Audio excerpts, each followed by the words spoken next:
Hello friends, very good morning. आज हम ABM का रिवीजन कर रहे हैं। तो फ्रेंड्स, ये कुछ नोट्स हैं जो कि आपको पीडीएफ के रूप में मिल चुके होंगे अभी तक, जो लोग ग्रुप में जुड़ गए हैं। जो लोग नहीं जुड़े हैं उनसे मैं रिक्वेस्ट करूंगा कि इस नंबर पे 8279470702 इस पे अगर आप मेरे को मैसेज कर देंगे तो मैं आपको ये पीडीएफ नोट्स प्रोवाइड कर दूंगा। बट नोट्स लेके और प्रिंट आउट करके कोई फ़ायदा नहीं है। नोट्स याद करके कुछ बेनिफिट होने वाला है। तो फ्रेंड्स, कई बार हमें टाइम नहीं मिल पाता है इतना पढ़ाई वढ़ाई करने का, तो कोशिश कीजिए कि ये वीडियोस को आप 2-3 बार सुन लीजिए ताकि आपका रिवीजन वगैरह अच्छा हो सके। फ्रेंड्स, ये जो नोट्स हैं ये आपको रिवीजन के लिए, ना कि प्रिपरेशन करने के लिए। शॉर्ट नोट्स हैं ये, कई बार एक एक मार्क्स में क्वेश्चंस इससे भी आ जाते हैं। ये लास्ट मोमेंट के रिवीजन के लिए। तो स्टार्ट करते हैं फ्रेंड्स एबीएम का रिवीजन। देखिए, पहला क्या कहता है, mixed economy is where public sector और private sector jointly exist. India में क्या है, मिक्स्ड इकोनॉमी है क्योंकि यहाँ प्राइवेट और पब्लिक सेक्टर दोनों हैं और दोनों मिलके काम करते हैं। ठीक है। लेज़ेक्स फेरी क्या है, एक extreme case of an market economy है। ठीक है, मतलब सबसे हटके है इस तरह की economy. Theory of demand and supply shows how consumer preference determine consumer demand for commodities while business cost determine the supply of commodities। देखो क्या होता है कि हर एक चीज़ है, अगर आप उसकी नीड ही, उसकी डिमांड ही नहीं होगी मार्केट में तो उसकी कोई वैल्यू नहीं होगी। ठीक है, तो वही जो है theory of demand and supply में बताया गया है। Relationship that exist between price and quantity bought is called as demand schedule या फिर डिमांड कर्व। ये कुछ कर्व्स वगैरह ऐसे आपको मैकमिलन की बुक में मिल जाएंगे, तो वो आप थोड़ा सा देख सकते हैं। Quantity demanded increases the with the fall in price. मतलब क्या होगा कि कोई चीज़ अगर सस्ती हो जाएगी तो क्या होगा, उसके प्राइस भी quantity demanded increase with the fall in price. मतलब अगर प्राइस कम हो गया है, कोई चीज़ सस्ती होगी तो क्या होगा, डिमांड ज़्यादा होगी। मान लीजिए आम है, आम 10 रुपये किलो बिकने लगेंगे तो क्या होगा, हर कोई आम खरीदना पसंद करेगा। ठीक है, और ख़रीदेगा भी। Quantity and price are inversely related. Inversely कैसे रिलेटेड होते हैं, अगर मान लो आप की चीज़ सस्ती है तो लोग ज़्यादा खरीदेंगे, बस वही क्वांटिटी और प्राइस के बीच में इन्वर्स रिलेशन है। ठीक है, दो चीज़ें आप इस पूरी बुक में दो तरह के इन्वर्स रिलेशन पढ़ेंगे, एक क्वांटिटी प्राइस के बीच में और एक क्या होता है बॉन्ड यील्ड और इंटरेस्ट रेट के बीच में, तो वो हम आगे डिस्कस करेंगे। The graphical representation of the demand schedule is called as demand curve. मतलब डिमांड से कैसे कैसे जो है प्राइस अफेक्ट हो रहा है या तो वो सब हम डिमांड कर्व में पढ़ेंगे। Law of downward sloping demand, when the price of commodity is raised the other things be costed, buyers tend to buy less.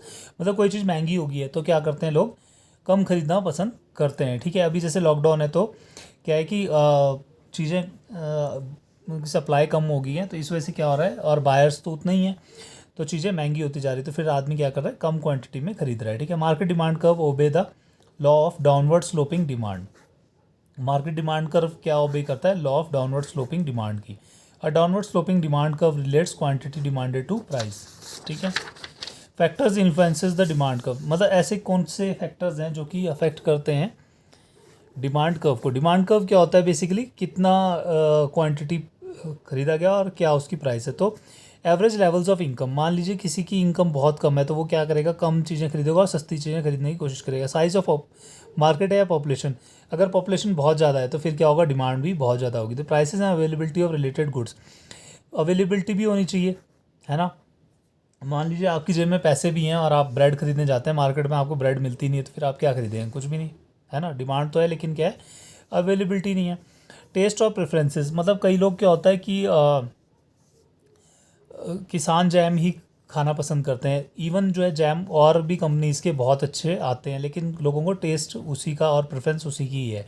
ठीक है, तो इस पे भी डिमांड कर्व डिपेंड करता है। नेक्स्ट क्या है, स्पेशल इन्फ्लुएंसेस। स्पेशल इन्फ्लुएंसेस ऐसे हो जाता है कि कई बार आपका मूड नहीं है कुछ चीज़ करने का, तो फिर अगर मान लो सस्ता भी मिल रहा है, मान लीजिए आपको ब्रेड खाने का मन नहीं है और आपको 5 रुपये की एक पूरा स्लाइस मिल रहा है ब्रेड का, तो भी आप नहीं खरीदेंगे, तो वो स्पेशल इन्फ्लुएंसेस हो जाते हैं। ठीक है, supply schedule relates the quantity supplied of a good to its market price, other things being constant. ठीक है, सप्लाई शेड्यूल क्या है कि क्वांटिटी जितनी सप्लाई हो रही है मार्केट में तो वो कांस्टेंट है, उसके ऊपर फिर हम आगे चेक करते हैं कि कितना इसकी डिमांड होगी। ठीक है, shifts in supply means when changes in factors other than goods own price can affect the quantity supply, ठीक है। सप्लाई में शिफ्ट आ रहा है, मतलब सप्लाई क्या हो रही है, कम ज़्यादा हो रही है, तो उसके पीछे कुछ और रीजन भी होते हैं, जैसे कि गुड का प्राइस। सप्लाई शेड्यूल और supply curve for a commodity shows the relationship between its market price and the amount of that commodity those producers is willing to produce and sell, other things being constant, ठीक है। ये सब जो है ना, आप अगर कर्व में देखेंगे तो आपकी समझ में आ जाएगा कि जैसे जैसे क्या होगा कि सप्लाई बढ़ेगी तो, और लेकिन मार्केट की प्राइस है उस पर भी अफेक्ट होगा, तभी आपका सामान सेल होगा, ठीक है। फोर्सेस बिहाइंड सप्लाई कर्व, तो अब सप्लाई कर्व के पीछे क्या क्या चीज़ें अफेक्ट करती हैं। कॉस्ट ऑफ प्रोडक्शन, अगर मान लीजिए कोई चीज़ का मतलब उसका रॉ मटेरियल महंगा हो गया है, तो फिर क्या होगा, चीज़ भी महंगी हो जाएगी, है ना।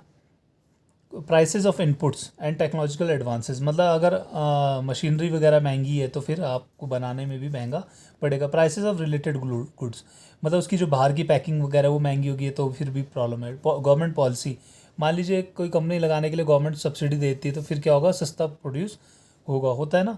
कहीं कहीं टैक्स हेवन दे देती है कि यहाँ पे अगर आप कंपनी लगाएंगे तो आपको जो है टैक्स फ्री मिलेगा। Special factors like weather influence on farming and agro industry, मतलब सप्लाई कर्व पे ये भी अफेक्ट करता है। कई बार देखा होगा आपने कि जैसे बाढ़ आ गई, कुछ आ गया तो पूरी फसल डैमेज हो जाती है। जैसे एक बार से प्याज पूरा सड़ गया था, तो उससे क्या होता, मार्केट में प्याज की शॉर्टेज होगी और प्याज महंगा हो गया। सप्लाई इंक्रीजेज और decreases when the amount supplied increases और decreases at each market price. Supply and demand interacts to produce equilibrium price and quantity और मार्केट इक्विलिब्रियम।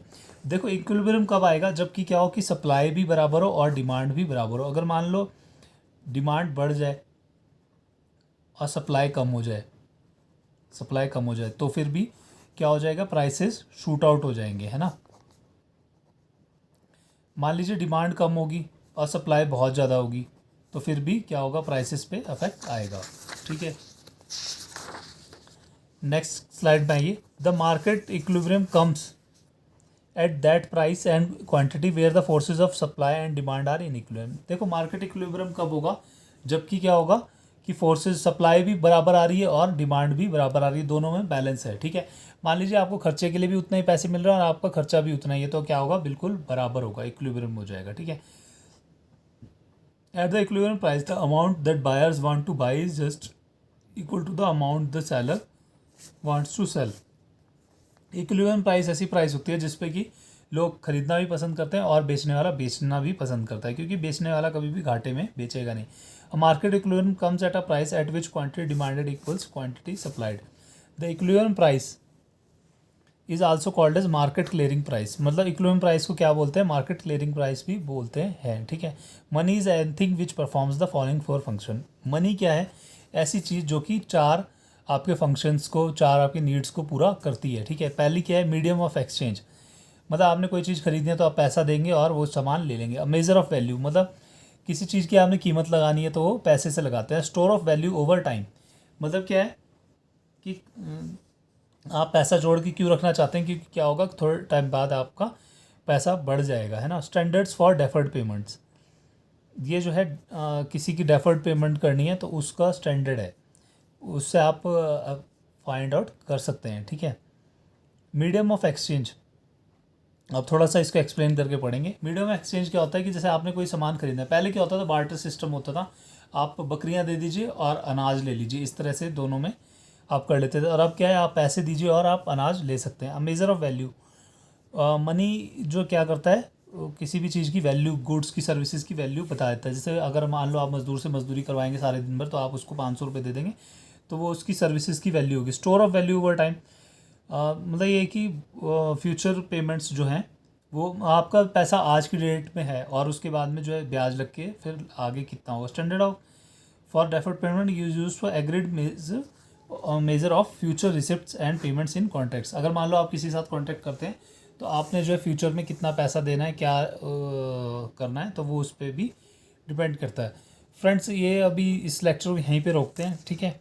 इसके बाद में हम थोड़ा सा एक पार्ट और बनाएंगे तो उसमें आगे डिस्कस करेंगे। Thank you, have a nice day.